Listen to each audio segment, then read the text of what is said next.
I don't think hell exists. I happen to believe in life after death, but I don't think it's got a thing to do with reward and punishment. Religion is always in the control business. And that's something people don't really understand. It's in the guilt-producing control business. And if you have heaven as a place where you're rewarded for your goodness and hell as a place where you're punished for your evil, then you sort of have control of the population.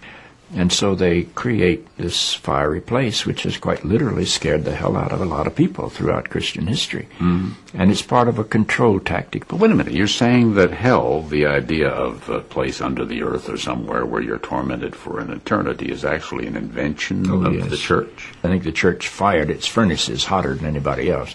But I think there's a sense in most religious life of reward and punishment in some form. The church doesn't like for people to grow up, because you can't control grown-ups. That's why we talk about being born again. When you're born again, you're still a child. The people don't need to be born again. They need to grow up. They need to accept their responsibility for themselves and the world.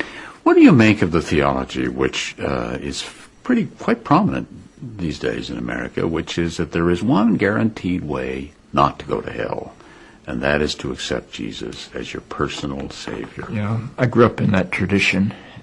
Every church I know claims that we are the true church, and they have some ultimate authority. We have the infallible Pope, we have the inerrant Bible. The idea that the truth of God can be bound in any human system, by any human creed, by any human book, is almost beyond imagination for me. I mean, God is not a Christian. God is not a Jew or a Muslim or a Hindu or a Buddhist. All of those are human systems which human beings have created to try to help us walk into the mystery of God. I honor my tradition. I walk through my tradition. But I don't believe my tradition defines God. I think it only points me to God. You and I are emerging people, not fallen people. Our problem is not that we are born in sin. Our problem is we do not yet know how to achieve being fully human. The function of the Christ is not to rescue the sinners, but to empower you and to call you to be more deeply and fully human than you've ever realized there was the potential within you to be.